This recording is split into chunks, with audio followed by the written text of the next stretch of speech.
نبی پاک صلی اللہ علیہ وآلہ وسلم کا چہرہ مبارک غصہ سے سرخ ہو گیا، ایسے معلوم ہوتا تھا کہ سرخ انار کے دانے نبی پاک صلی اللہ علیہ وآلہ وسلم کے چہرہ مبارک پر نچوڑ دیے گئے۔ میں تمہیں قسم دیتا ہوں، دوسری مرتبہ پھر ارشاد فرمایا، میں تمہیں قسم دیتا ہوں کہ اس مسئلہ پر بحث نہ کیا کرو۔ یہ اللہ کا ایسا ایک راز ہے، انسانوں میں سے کسی انسان پر اس راز کو نہیں کھولا گیا،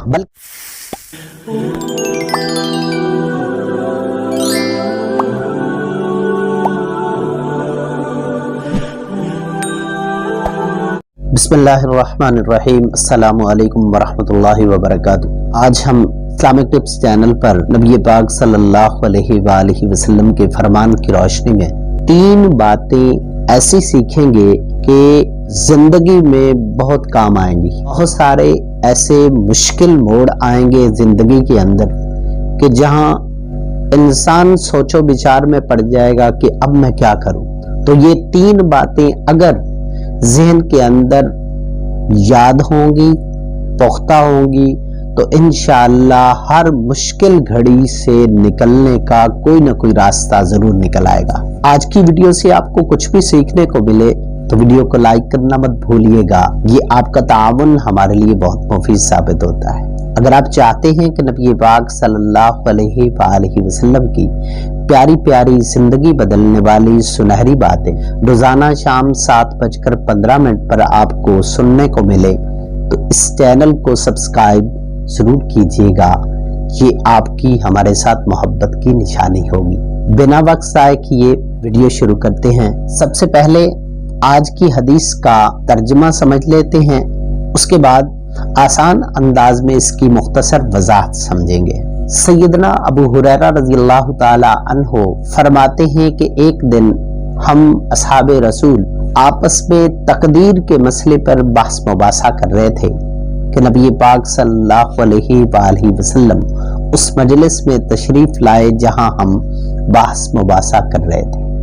ہمیں اس مسئلہ میں الجھا ہوا دیکھا تو نبی پاک صلی اللہ علیہ وآلہ وسلم کا چہرہ مبارک غصہ سے سرخ ہو گیا، ایسے معلوم ہوتا تھا کہ سرخ انار کے دانے نبی پاک صلی اللہ علیہ وآلہ وسلم کے چہرہ مبارک پر نچوڑ دیے گئے۔ اتنا چہرہ سرخ ہو گیا غصہ سے۔ اس غصہ کی حالت میں آپ صلی اللہ علیہ وآلہ وسلم نے فرمایا، کیا تمہیں اسی بات کا حکم دیا گیا ہے؟ اور کیا میں تمہارے پاس اسی لیے اللہ کی طرف سے رسول بنا کر بھیجا گیا ہوں؟ جان لو تم سے پہلے بھی بہت سارے لوگ ہلاک ہو گئے کہ انہوں نے بھی اس مسئلہ میں بحث کرنا اپنا مشغلہ بنا لیا تھا، لہٰذا میں تمہیں قسم دیتا ہوں، دوسری مرتبہ پھر ارشاد فرمایا، میں تمہیں قسم دیتا ہوں کہ اس مسئلہ پر بحث نہ کیا کرو۔ آئیے اس حدیث کی روشنی میں ہم 3 باتیں سمجھتے ہیں جو ہمیں زندگی کے ہر موڑ پہ کام آئیں گی انشاءاللہ۔ توجہ کیجئے گا، آخر تک ساتھ رہیے گا۔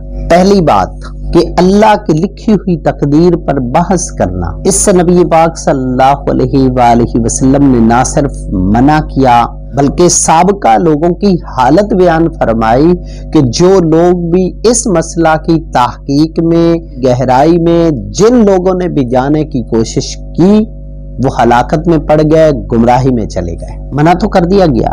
دوسری بات سمجھنے جا رہے ہیں ہم، اس کی وجہ کیا ہے؟ اصل میں یہ تقدیر کا مسئلہ عقل و فکر سے باہر ہے، یہ اللہ کا ایسا ایک راز ہے، انسانوں میں سے کسی انسان پر اس راز کو نہیں کھولا گیا، بلکہ نہ جنات میں سے کسی جن کے اوپر تقدیر کے مسئلہ کے راز کو کھولا گیا ہے، بلکہ اس کے اوپر کی بات کہوں، تقدیر کے مسئلے کا جو اللہ کا راز ہے اس کو فرشتوں میں سے بھی کسی فرشتے پر نہیں کھولا گیا، بلکہ سیدنا علی المرتضیٰ رضی اللہ تعالی عنہ کا ایک فرمان میں یہاں پہ آپ کو ضرور سناؤں گا۔ تقدیر کے مسئلہ کے حوالے سے اس شخص نے آ کے پہلی مرتبہ سوال کیا تو فرمایا، یہ بہت بڑا راستہ ہے، اس پہ نہ چلو۔ پھر دوسری مرتبہ اس نے یہی سوال دہرایا تو سیدنا علی المرتضیٰ رضی اللہ تعالی عنہ نے فرمایا، یہ گہرا دریا ہے، اس میں نہ اترو۔ تیسری مرتبہ اس شخص نے پھر سوال کیا تو سیدنا علی المرتضیٰ رضی اللہ تعالی عنہ نے فرمایا، یہ اللہ کا راز ہے، اس کی تفتیش میں نہ پڑو۔ وجہ کیا ہے؟ جو بھی اس کے راز، اس کی گہرائی، اس کی تحقیق میں پڑھا وہ گمراہی میں چلا جاتا ہے۔ بہت سارے شکوک و شبہات اس کے ذہن میں بیٹھ جاتے ہیں۔ بعض اوقات ایمان سے وہ انسان محروم ہو جاتا ہے جو اس کی گہرائی میں جاتا ہے، اس کی تفتیش میں پڑتا ہے۔ ایک سادہ سا اصول، تقدیر، ظاہر ہے ہم نے اس پہ ایمان رکھنا ہے کہ تقدیر پر ایمان بھی ایمانیات میں سے ہے، تو ہم کریں کیا؟ ایک سادہ سی بات اپنے ذہن میں بٹھا لیں، یاد کر لیں۔ وہ کیا ہے کہ تقدیر اللہ کے ازلی علم کا نام ہے۔ اللہ کو پتا ہے کہ میری مخلوقات میں سے اس بندے یا اس بندی نے یا فلاں مخلوق نے یہ کرنا ہے اور اس کا یہ نتیجہ نکلے گا۔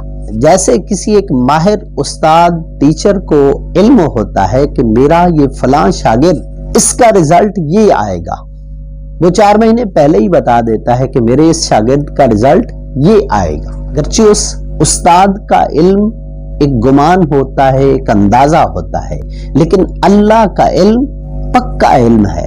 یعنی وہ جو تقدیر کی بات ہم کہتے ہیں نا، تقدیر اصل میں اللہ کے اس ازلی علم کا نام ہے کہ اللہ کو پتا ہے میرا یہ بندہ یا یہ بندی، یہ میری مخلوق یہ کرے گی، یہ رزلٹ آئے گا، ازل سے پتا ہے۔ بس راستے تو دونوں دے دیے، اس انسان نے چننا ہے کہ میں اچھے راستے پہ چلوں گا یا برے راستے پہ چلوں گا۔ مجبور اس کو نہیں کیا جائے گا، نہ ہی یہ مجبور ہو سکتا ہے۔ اب اس کی مرضی ہے، وہ جس راستے پہ چلنا چاہتا ہے اسی کا نتیجہ اس کے سامنے آ جائے گا۔ اللہ کو پتا ہے کہ یہ بندہ اچھا کرے گا یا برا کرے گا، اور اس کا رزلٹ اس کے مطابق آئے گا، اللہ کو پتا ہے۔ اب ہم کیا کریں؟ اسی حدیث کے اندر اشارہ ہے جو ہم نے کرنا ہے، جو ہمارے ذمے ہے نا، وہ بات اسی حدیث کے اندر اشارہ کر دی گئی ہے۔ نبی پاک صلی اللہ علیہ وسلم نے فرمایا، کیا میں اسی لیے تمہارے پاس رسول بنا کر بھیجا گیا ہوں؟ اب اس کا جواب قرآن دیتا ہے کہ نبی پاک صلی اللہ علیہ وسلم کی بعثت کے مقاصد کیا ہے، حضور کے آنے کا مقصد کیا ہے، حضور نے کیا کیا، جن جن باتوں کے کرنے کا حکم دیا ان کو ہم نے کرنا ہے، جن جن چیزوں سے، جن جن باتوں سے، جن جن کاموں سے منع کیا کہ یہ تم نے نہیں کرنے، ان سے ہم نے بچنا ہے۔ بس ہمارے ذمہ یہ کام ہے۔ اگر ہم یہ کر لیں گے ہم کامیاب لوگوں کی فہرست میں شامل ہو جائیں گے۔ ہمیں دنیا کی کوئی مخلوق ناکام نہیں کر سکتی، کامیابی تک پہنچنے میں کوئی چیز بھی رکاوٹ نہیں بن سکتی اگر ہم یہ کر لیں گے۔ امید ہے حضور کا آج کا فرمان آپ کو صحیح طور پہ سمجھ آ گیا ہوگا۔ اپنی نمازوں کا خیال کیجئے گا، اپنی دنیا بنانے کے ساتھ ساتھ آخرت کی فکر بھی ضرور کیجئے گا۔